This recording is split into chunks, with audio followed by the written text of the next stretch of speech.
Google servers are down. Are my Stadia games safe?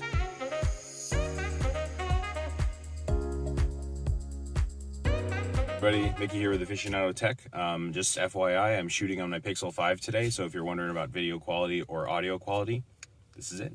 What I really want to talk about is the Google outage of 2020, as people are calling it. It was widespread. I heard it was worldwide since this morning. It was YouTube, it was Google Drive, it was my Google feed on the side of my phone. Like, everything Google was down.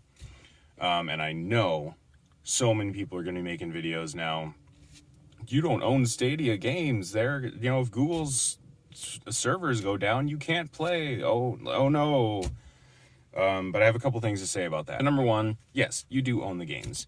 Which is different. If I buy SpongeBob on Stadia, which is not even a download, but a digital game that I have the rights and access to, or if I go buy SpongeBob for my Xbox, which has a disc with 900 megabytes of information on it that allows me to download the rest of the game digitally, that I require the disc to run for only Xbox, not for PC.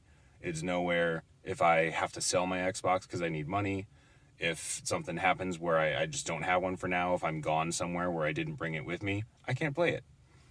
Both places are an exclusive Xbox or Stadia game that can only be played on those platforms. It's really no different. You are perfectly safe.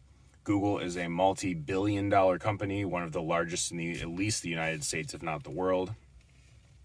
And yeah, occasionally there might be outages. Don't let the Resident Evil and the future apocalypse movies scare you in that way. We are a very, very long way away from that kind of thing. I mean, think about how much money Google loses every second from a worldwide search outage where they make money off ads. How much money do you think that that's their motivation to not get shut down or to not have this outage happen? So you're pretty safe in that area. It's not as big of a deal as people are going to make it out to be. So that's number one. Number two is that there's a trade-off with every new form of media. It's happened from records to 8 tracks, from 8 tracks to cassette, from cassette to CD, from CD to MP3, from MP3 to streaming. It's been happening over and over and over again for decades, and people still aren't used to it. They still are not pulling back and looking at the bigger picture here. So let's do that. I grew up in a very conservative area where everything new was bad. Stick with the old ways because it's tried and true, the kind of boomer attitude. I grew up in that area. So I've seen a lot of this.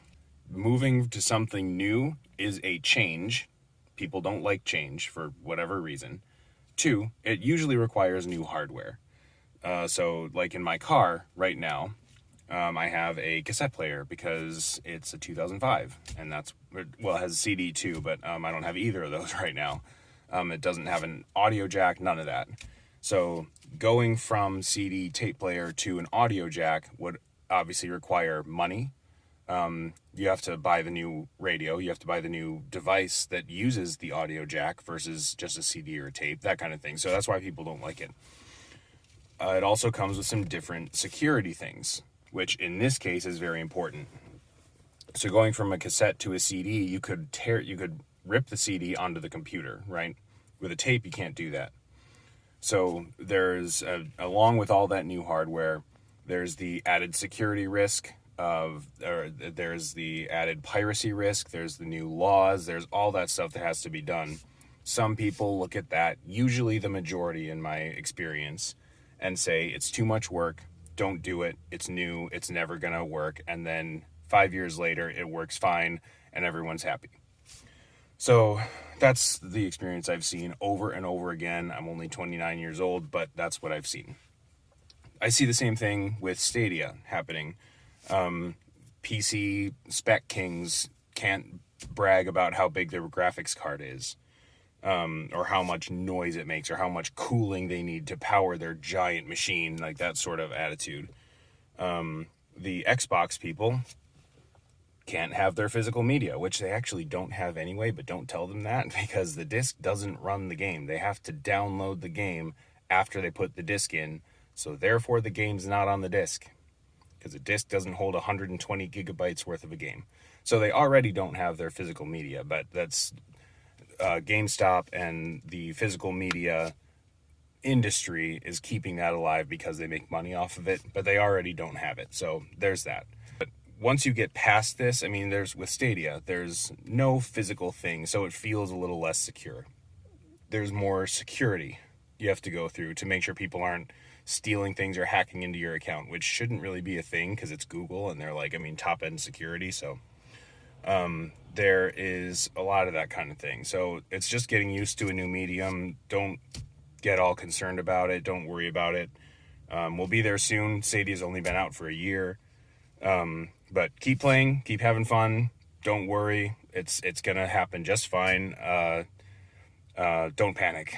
That's all that to say. So enjoy the video. Leave a like if you liked it. Leave a comment. Tell me what you think about it. If you prefer physical media and why. And yeah, I'll see you later.